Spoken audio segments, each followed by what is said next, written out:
All right, thanks for sticking around for the #1 Cochran Sports Showdown. I'm Rich Walsh in for Bob Pompiani tonight, who has the night off, and we have a lot to talk about tonight. Pitt season comes to an end in the NCAA tournament. The Steelers very active in free agency, and what is going on with the Penguins? And we have the right guys to talk about it with. From the Fan Morning Show, it's Colin Dunlap. From the Athletic, Steelers beat writer Mark Kaboly, and the Tribs, Chris Adamski. And I want to start, guys, with Pitt. Good season. You know, they were picked to be 14th. They made it all the way to the round of 72. I still think it was a successful season. Tough way to end it, though. They didn't play well. The score was a lot closer, really, Colin, than this game was. Yeah, I think it was a great season. I think if you go back to November and you see where they were and you understand that people – look, Jeff Capel may have coached this basketball team this year because Pitt didn't have enough money to fire him at the end of last year. That very well could be true, but I think he did a commendable job. I think that you can't take a whole lot of negatives from this year. I will say this.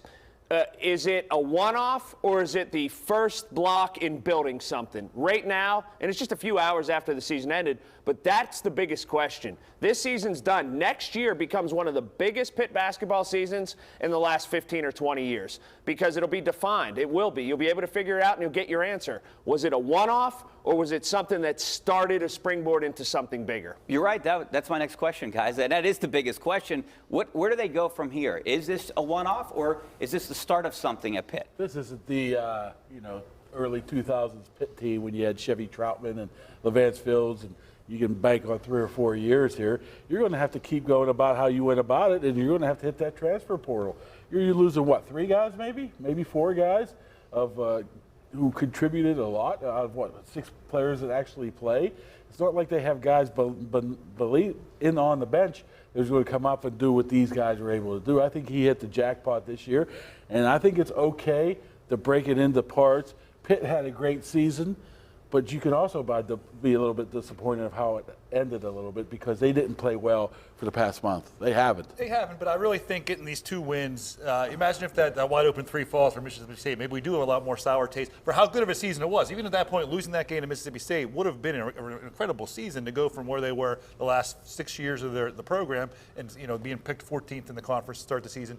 To make it all the way to the tournament and flirt with an ACC regular season title would have been an amazing season. And even if they lost that. So getting these 2 wins in the tournament, I think really I think it blunts all that. There's the Notre Dame loss, even the Miami loss getting blown up by Duke. I think having the 2 wins really can – there shouldn't be any sour taste in your mouth at all about this. But what you said is right about it's just modern college basketball, right? It's nothing to do with Pitt or Jeff Capel. It's just you can't sit here and say this roster with any certainty, even underclassmen these days, with NIL, with free transfers, that they'll all be back next year. It could be a totally different team again, and maybe they'll be good again. You got to do something about the NIL, guys, right? I mean, because you have the Federico coming back, the twins, Hinson, Dior Johnson. I mean, you have a makeup of a pretty good team, but who knows? Someone might offer them $200,000 and they're gone. Yeah, like Jordan Addison.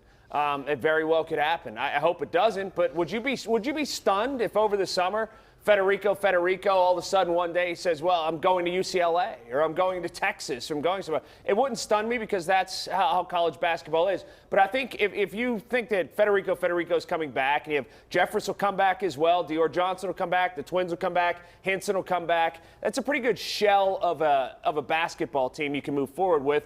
Plus a couple high school recruits, and then you hit the transfer portal, and you're going to have to get 3 guys in that transfer portal. I think, again, this is a gigantic season next year for Jeff Capel. It really is. I just hope you don't catch lightning in a bottle this year because you saw how much better Xavier was as a program, as a coaching staff.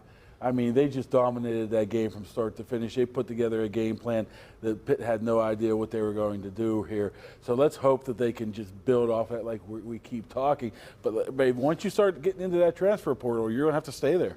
And I think you can take away the continuum of the season. And who knows, a lot of these guys were one and dones or 2. Like you said, Andy was there a couple of years and didn't play very much. But maybe is that part sustainable? Is finding the transfer portal, some of the guys they had in the past, they had guys quitting the team, kicked off the team in the middle of the season, multiple seasons, just seemingly for team chemistry. And for these guys to really, I think that's the main, like a lot of this, we hear BS a lot of times in locker rooms from players, coaches, where it seemed like this team really did like each other and like playing together and really mesh together on and off the court. I mean, look at Hughley. I mean, wouldn't it be nice to be back next year? Yeah, but I think this team played a lot better when he wasn't I think on this the team played better, and I think this team I would like maybe to have made him back next year, Yeah, though. I absolutely would not. I think this team played better, and I think this team maybe made the run because the Dior Johnsons of the world and the Ugleys of the world weren't around. And I think there was a lot to be said about how much those guys all liked each other. So the big question is it a one and done for this team? Can they rebuild off this? This is what we talked about a little bit earlier. So what do?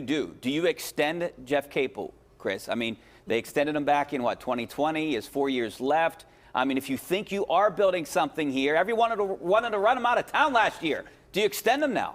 I mean, I probably wouldn't, or you wouldn't think it doesn't make much sense to on a rational, basic human level of jobs, the normal that we all do. But this is the way college athletics works. And remember, he got an extension after 2020, which was after 2 bad seasons to start his tenure. It's only been 1 good season. He still has 4 years left. There doesn't seem to be a rush, but we've seen there's been coaches, basketball, football, doesn't matter what. In other words, it probably will happen. It doesn't matter, though. I mean, I'm sure he Well, has it matters with buyouts well, because if he didn't have that buyout last year, he might be gone. I'm just saying, I'm sure that there will be some team that has a bunch of buyers willing to throw money his way to get a buyout if he's that good. If I'm Jeff Capel, I keep playing that Jamie Dixon card, have 1 good season, extend me by 2 years, because Oklahoma's calling me again or whoever's calling me. Absolutely not. I don't extend him. What's he got? 3 more years after this one, I think? 2 or 3 more years? 4, 26, 27. Ooh, no way. And one thing that I would make Jeff Capel do, it's undeniable he's turned into a pretty good recruiter. He's a great motivator. He's somebody that guys want to play for. There's still some questions, X's and O's. There really are. And I don't know if he has that lieutenant with him that's a great assistant, that is an excellent. Milan Brown's a pretty good basketball coach. Mm-hmm. He was at Mount St. Mary's before and did a great job at leading that program. Jason Capel, I'm very suspect of. O'Toole is a pretty good basketball coach, but there's still not that hammer assistant that he has. And I thought that Sean Miller walked in with a game plan and kind of coached Pitt off the floor today. That's just 1 game.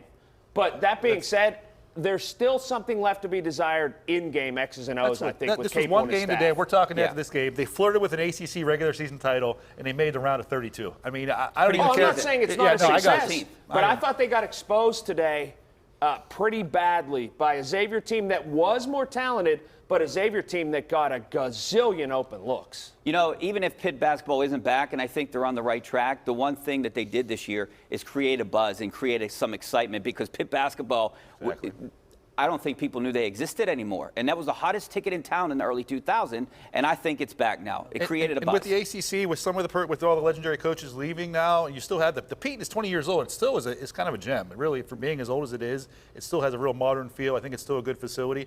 I think that the program in general, regardless of this current roster and whatever we want to talk about Capel, I think the program in general can be back on an upward trajectory. The arrow's pointing up. Arrow's up, right? But does Jeff Capel, the Pete, a 23-win season, really attract these higher echelon players? I don't know. They have a good recruiting class coming in, and it might attract the transfer. That's, I think, the way you got to go in college athletics now is the transfer portal. All right, we got to go to break, and when we come back, we're going to be talking about the Steelers and free agency. They're still at it. We'll hear from the experts coming up next. Stay right there.